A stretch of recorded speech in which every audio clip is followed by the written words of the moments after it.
Imagine believing your nation invincible, your enemy crumbling.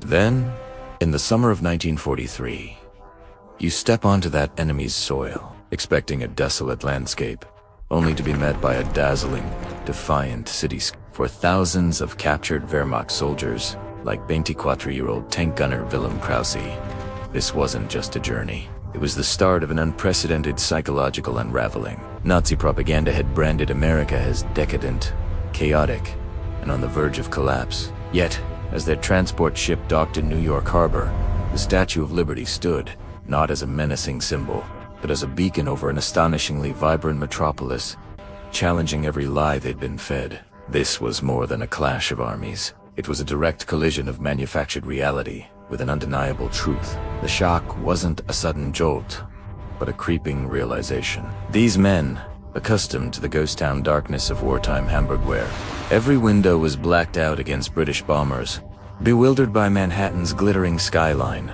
ferries moved freely on the Hudson, and streets blazed with an astonishing luminescence. One prisoner confronting this paradox of wartime abundance confided in his diary, "If this is a wartime country, then we have completely misunderstood everything. Even in Berlin, we lived in shadows, and here, they shine as brightly as in peacetime."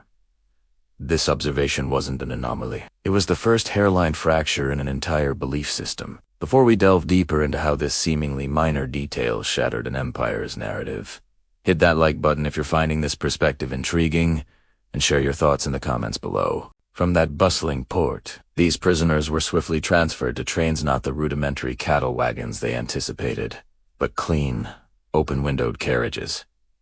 As they rumbled westward, American records confirm a sight that profoundly disoriented them. A railway network operating at an inconceivable scale. By 1943, the U.S. boasted over 43,000 locomotives transporting goods across the continent, dwarfing Germany's war-diminished network of fewer than 20,000. Miles of coal cars, some carrying more fuel than all of Rommel's North African depots combined, rolled past their astonished eyes. A profound question emerged from the ranks. If they can transport this much coal in a single day, how can we possibly win? This wasn't just logistical superiority. It was the visible manifestation of an industrial might they had been told did not exist, setting the stage for the true ideological battle to come. The summer of 1943 marked the commencement of an unforeseen odyssey for individuals who had once considered themselves invincible. Among them was 24-year-old Wilhelm Krause, a tank gunner from the Afrika Korps. He had endured campaigns on Tunisia's scorched earth, indoctrinated by propaganda that assured him capture by the Allies would signify ignominy, even death. Yet, as the ship's doors groaned open in New York Harbor, the sun's brilliance on the water unveiled an utterly different panorama. The Statue of Liberty ascended like a spectral sentinel, her torch discernible even to those huddled deep within the troop transport. Bind Wilhelm, seasoned veterans murmured curses, bracing themselves for what they presumed would be their final march.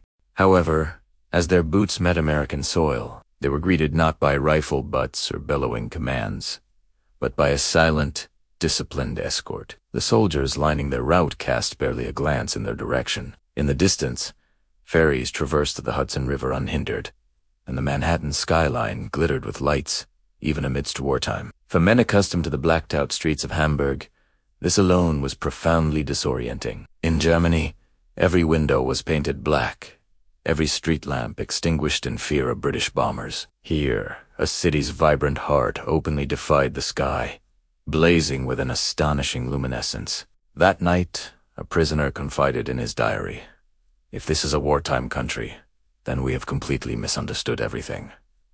Even in Berlin, we lived in shadows, and here, they shine as brightly as in peacetime." From the bustling port, the prisoners of war were swiftly transferred to trains. Yet, even these carriages defied their preconceived notions. These were not rudimentary cattle wagons. The benches, though wooden, were impeccably clean. Windows stood open, welcoming the summer air, and the guard's demeanor was conversational, devoid of menace. The train rumbled westward through New Jersey and Pennsylvania, steel wheels singing on seemingly endless tracks. Wilhelm pressed his forehead against the glass. and American records indicate he was astounded by the density of locomotives on the railway network. When the train finally slowed at a small Midwestern station, a crowd had gathered, not with hostility or vitriol, but with an air of detached curiosity. Children pointed at the German uniforms.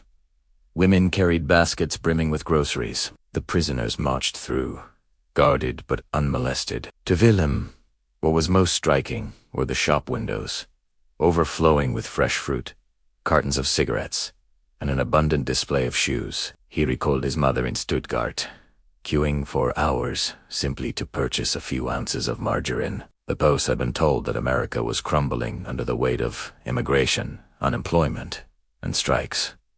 Yet here, the streets were smooth and paved. Cars flowed freely, and every shop appeared to be piled high with goods. Even the townspeople looked healthier than their German counterparts there, faces full, not from propaganda posters, but from the sustenance of bread and meat on the dinner table. As evening approached, the convoy arrived at the gates of a prisoner-of-war camp on the Iowa plains. Watchtowers loomed, and barbed wire coiled menacingly around the compound. For a moment, fear resurfaced. This, surely, was the promised punishment. Once inside, however, the scene again defied expectation. Rows of wooden barracks stood neatly arrayed. Windows were open, allowing air to circulate freely. In the distance, the lights of a mess hall flickered invitingly. Beyond the fences, vast tracts of farmland stretched boundlessly, dotted with red barns and windmills leisurely turning in the breeze. That night, lying on his bunk, Wilhelm heard not the wails of the beaten or the shouts of guards, but the faint strains of swing music emanating from a gramophone in the guards' quarters. It was utterly bewildering. He clutched his diary, writing by the light of a bare bulb suspended from the ceiling. We were told we would face bullets, yet they give us beds, music, and light. What kind of world have we entered? The question hung in the barracks' silence, unanswered for the prisoners. This was merely the first hairline fracture in a belief system that had once seemed unyielding. The following morning, the prisoners were led into the camp mess hall. Hunger gnawed at their memories of half-rotted potatoes and thin cabbage soup from Tunisia. Inside, long wooden tables were already set, platters of food awaiting them. The sight was overwhelming. Roasted meat, bowls of fresh apples, large pitchers of cold milk, and thick, warm bread, still steaming as if pulled from the oven just minutes before. For Wilhelm Krause and his comrades, it was the first time in years that the aroma of plenty had replaced the stench of scarcity. According to quartermaster records, each German prisoner received a daily ration of 3,200 calories, a figure deliberately higher than that provided to German civilians at home, many of whom subsisted on less than 1,500 calories per day. The men stared in disbelief. Sergeant Otto Bochel, formerly a schoolteacher in Bremen, murmured, "One meal here could feed my wife and daughter for 2 days." Forks clinked, spoons scraped, and sweet, cold milk slid down throats that had long forgotten its taste. For Wilhelm, this ease, this plenitude, felt almost incongruous. Yet, with every mouthful, the Empire's promise of superiority seemed to shrivel. After the meal, the guards distributed something even more astonishing. American cigarettes, Lucky Strike brand, their red circles shining vividly against white paper, were handed out as casually as bread to German soldiers who had once fought over a mere scrap of tobacco in North Africa. It felt like a deliberate, theatrical production. One man lit a cigarette and coughed violently, tears streaming down his face, not from the smoke, but from sheer incredulity. By 1944, American factories produced 280 billion cigarettes annually, an output sufficient to provide daily rations for the Posts. In contrast, Germany's cigarette output had plummeted to a fraction of that, crippled by shortages of paper and imported tobacco. That night, the barracks filled with smoke, not the bitter haze of despair, but the rich, thick scent of abundance. Wilhelm wrote in his diary, "If they can give these to prisoners, what do their own soldiers possess?" German officers had indoctrinated them with the notion that America was a weak nation, its people lazy, its democracy chaotic, its cities rife with crime. Yet here, even in a prisoner-of-war camp, food was plentiful, lights burned brightly, and cigarettes were abundant. 4 men raised on the Bluton-Boden doctrine, the sacred superiority of the German farmer. This contrast was impossible to ignore. Some tried to resist the conclusion, muttering that it was a trick, that Americans only fed them well for show, but others stared at the numbers. The barrels of milk delivered each morning, the crates of meat from farms whose scale was measured not in hectares, but in square miles. Numbers did not lie. That night, Otto Vogel voiced a question others dared not speak aloud. If a prisoner gets more food than his family in Bremen, then who is truly starving? Who is winning this war? The silence that followed was heavier than any guard's command.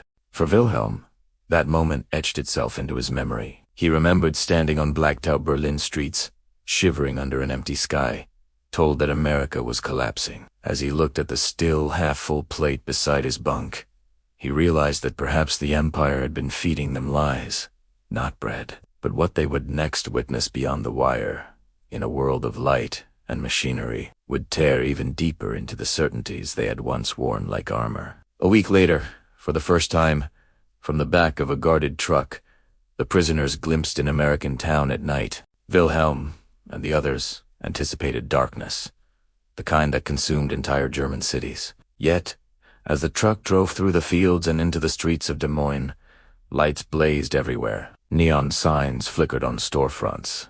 Movie theaters glowed with inviting luminescence, and streetlights cast a steady radiance at every corner. In Berlin, even a single candle in a window could invite arrest. Here, the wartime streets seemed brighter than the grand boulevards of Unter den Linden in peacetime. A prisoner whispered, "If they can waste electricity on signs, how much have they reserved for the war machine?" No one dared to answer. According to reports from the U.S. Army Corps of Engineers, American electricity generation exceeded 140 billion kilowatt-hours in 1944, surpassing the combined output of Germany and occupied Europe. Entire states seemed to glow with this immense power. The prisoners watched silently from the windows, the hum of transformers in their ears, the reflections of neon lights dancing in their eyes. The following day, under armed escort, the prisoners were dispatched for labor near a factory. To Wilhelm, what unfolded before him was less a building and more a colossal world of Steel Willow Run in Michigan, where B-24 bombers rolled off assembly lines at an incredible pace. Inside the sprawling plant, rows of women in overalls riveted fuselages, while immense cranes hoisted wings into precise positions. The noise was deafening. Machines roared with the relentless rhythm of a colossal heart. This single factory alone produced more planes in a day than Germany could collectively produce in a month. The numbers echoed in Wilhelm's mind. A bomber every 63 minutes. Sergeant Vogel gazed up at the skeletal aircraft suspended overhead and murmured, "More machines under one roof than all the Empire's factories that are still running." The guards didn't boast. They didn't need to.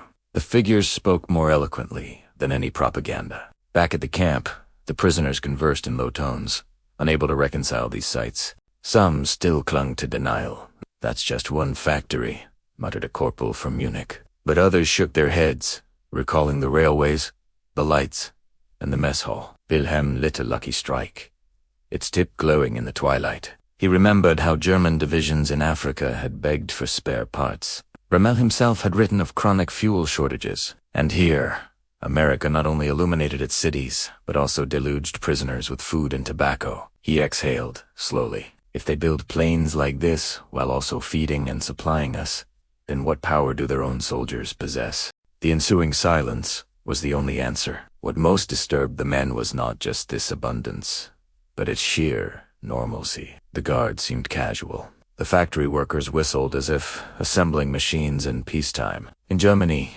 the war consumed every breath, every action. Here, it was merely another task in a country too vast, too wealthy, to be depleted by its demands. A diary entry discovered years later articulated it. "Our leaders told us America was a mongrel nation. But then, who commanded the skies? Who built those machines that darkened the horizon? Not us. Not anymore." As the autumn air grew colder, the prisoners carried this doubt like an invisible shackle. The Empire had told them they were the Yet, a single factory floor contradicted this fact, speaking louder than any general's address. Still, What they would soon witness in the Midwestern farmlands would deepen this fissure further, transforming distrust into something akin to despair. The train rumbled west once more, this time into the agricultural heartland for labor assignments. From the narrow windows of their carriages, the prisoners witnessed a spectacle unparalleled in Europe fields, stretching in every direction, golden corn and wheat blanketing the land, horizon swallowing horizon. There were no hedges, no stone walls, no narrow plots, only vast, rolling plains whose scale was measured not in hectares, but in miles. According to the U.S. Department of Agriculture, Iowa alone produced over 500 million bushels of corn in 1944, enough to feed its own citizens and its allied forces overseas. In contrast, entire German provinces harvested but a fraction of this yield. For Wilhelm, who had grown up in a small vineyard region of Württemberg, this scale was unfathomable. "One farm here could feed my entire village," he murmured, pressing his face against the glass. He was stunned into silence. At the worksite, the prisoners were given tools and assigned to help harvest crops. The farmer who received them, John Whittaker, owned over 1,000 acres, an expanse so vast that Wilhelm initially mistook it for the combined area of several villages. Tractors roared through the fields, machines larger than any he had ever seen in Europe. Each John Deere engine pulled rows of plows, a task that would have required dozens of men and horses in their homeland. For Otto Bohel, who had prided himself on German agrarian traditions, it was an almost humiliating epiphany. If this is merely one farmer's land, how can we compete with an empire composed of such farmers? He grumbled. The guards said nothing. The fields themselves delivered the profound lesson. At midday, Whittaker's wife brought out pails of iced milk for the workers. The prisoners hesitated. Was this kindness or a trick? But thirst overcame their suspicion. The milk was fresh, rich, and abundant. Every man drank deeply, while the farmers' children watched without fear, as if these Germans were simply neighbors from across the road. In Germany, milk had been rationed since 1939. Children often received watered-down substitutes, and adults rarely tasted more than a few spoonfuls. Here, hundreds of cows grazed, and milk flowed as freely as water.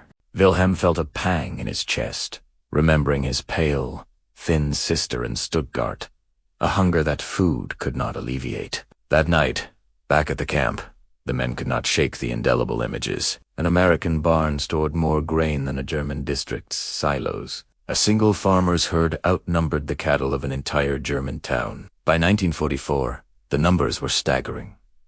American agriculture employed nearly 8 million tractors. Germany, by contrast, relied on fewer than 200,000, many of which had been requisitioned for the Wehrmacht. A diary entry later discovered from the camp reflected, "They told us our land was sacred, our soil superior, yet we labored on farms larger than provinces, where machines harvested more in an hour than our families in a season. What good is superiority if it cannot feed your children?" The men returned to their bunks, mud still clinging to their boots, but they carried back more than just earth. It was the heavy weight of understanding. Propaganda had promised them hegemony.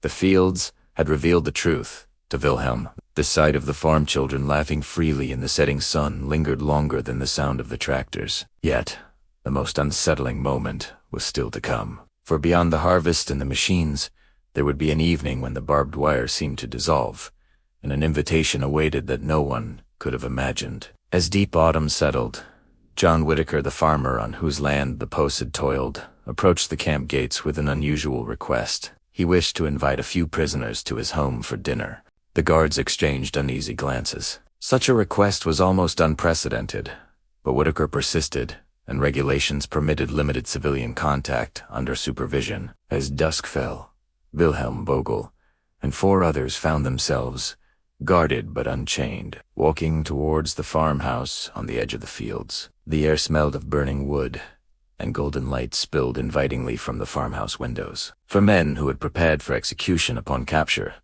the idea of stepping into a stranger's home, to be welcomed rather than condemned, was almost unbearably alien.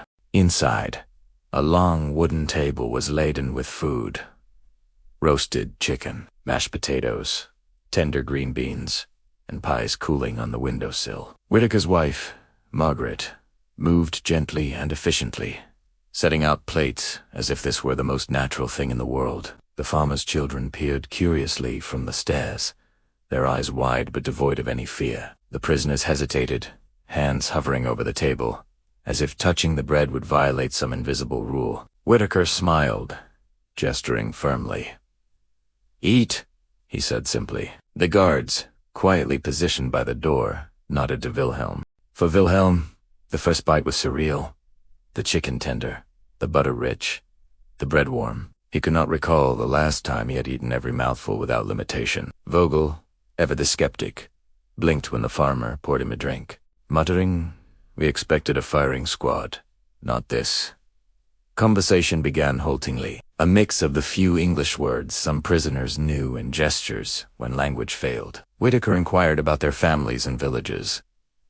One prisoner pulled an old photograph of his fiancée from his pocket. Margaret leaned forward to admire it, nodding with a genuine smile. There were no political speeches, no ideological debates. Instead, there was the gentle clinking of forks on plates, and the soft laughter of children who dared to draw closer. The ordinary rhythm of a family meal. It was this very ordinariness that most unsettled the Germans. As dinner concluded, Margaret brought out slices of warm apple pie, steam gently rising from each plate. For Vogel, the history teacher from Bremen, the simplicity of the taste was overwhelming.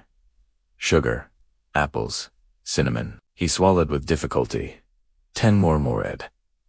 How can we hate those who share their bread with us? Wilhelm watched the farmer's son, no older than his own sister, hand him a slice of pie with an unfeigned smile. For a moment, the war outside, the abundance, and the commands across continents all seemed impossibly distant. When it was time to leave, the prisoners rose reluctantly. Whitaker shook each man's hand, his grip firm, his gaze steady. There were no speeches, no promises, just the profound weight of a gesture they could not have conceived weeks earlier. As they walked back to the camp gates, Wilhelm silently composed the words he would later carve into his diary.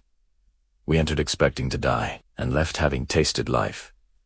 Back in their bunks, the men lay awake through the night. The roast meat, the pie, the lefterol collided violently with the Empire's portrayal of America as a chaotic and barbaric land. They had witnessed power in the factories and fields, but this act of kindness was far more dangerous. For what defense could an ideology mount when your enemy offered you bread instead of bullets? Yet, the collapse of certainty was not fully complete. It would manifest slowly, through countless nights of reflection, through diaries smuggled home, and through the relentless questions that gnawed at the roots of their convictions. Back within the wire, the memory of Whitaker's dinner lingered like an insistent echo. The men who once spoke of honor and sacrifice now whispered of bread and warmth, and of a dinner table where, for just one night, the enemy became a fellow human being across the barracks. The barracks, thick with tobacco smoke, grew heavy with unspoken thoughts. Diaries filling with words no one dared read aloud. Wilhelm scrolled under the lamp. They told us, Americans were a mongrel people, without culture or discipline. Yet, I saw a family, whose son was fighting on the front, offer us meat, milk, and pie. If they can extend kindness to us, what strength then resides behind their armies? His pen flew, as if recording incontrovertible evidence of a world his comrades back home would never believe. Day after day, more evidence piled upon their doubts. Campalot newspapers reported that American shipyards launched a new Liberty ship every 4 days, while German U-boats were sunk faster than they could be built. Red Cross communiques confirmed that by Ijo America had shipped 17 million tons of food overseas, feeding not just its own armies, but also its allies in Britain, France, and even the Soviet Union. To Sergeant Vogel, these numbers were more devastating than any artillery barrage. At roll call, he grumbled, if a nation feeds half the world and can still give prisoners pie, then what empire remains? His comrades had no answer. Small groups gathered in corners of the yard, conversing cautiously yet urgently. Some feared returning to Germany, where unwavering faith in the empire still demanded subsidies. Others openly speculated if they could bring back what they had seen: the neon lights, the powerful tractors, the efficient production lines, the simple pie. The guards noticed, but did not interfere. Perhaps they understood that no lecture or propaganda film could be as potent as the self-evident proof in every glass of milk, every pack of cigarettes, every brightly lit town. By Christmas, 1944, a quiet celebration was held in the camp. Prisoners received extra rations, including chocolate and oranges. Guards permitted carols, and German and English voices rose together on the frosty Iowa night. For Wilhelm, the shock of that moment was more profound than any statistic. He remembered Christmases in Stuttgart, air raid sirens, drowning out hymns, children going hungry. Here, even behind barbed wire, there was warmth and light. It was not defeat in battle that hollowed out their faith. It was the recognition that the enemy's ordinary life contained an abundance far beyond anything their own society could promise. In time, some of these men would return to Germany, carrying memories that would outlast the empire itself. The smuggled diaries would not describe executions or starvation, but farmhouse dinners, machines beyond imagination, and children unafraid of their enemies. For Wilhelm, the lesson condensed into a simple truth. Power lay not in terror or dominion. It lay in the capacity to feed millions, to light cities in wartime, to extend a hand rather than raise a rifle. And so, these prisoners, once armed by ideology, now lay awake in the silence, listening to the low hum of American industry in the distance boundless, inexhaustible, undeniable.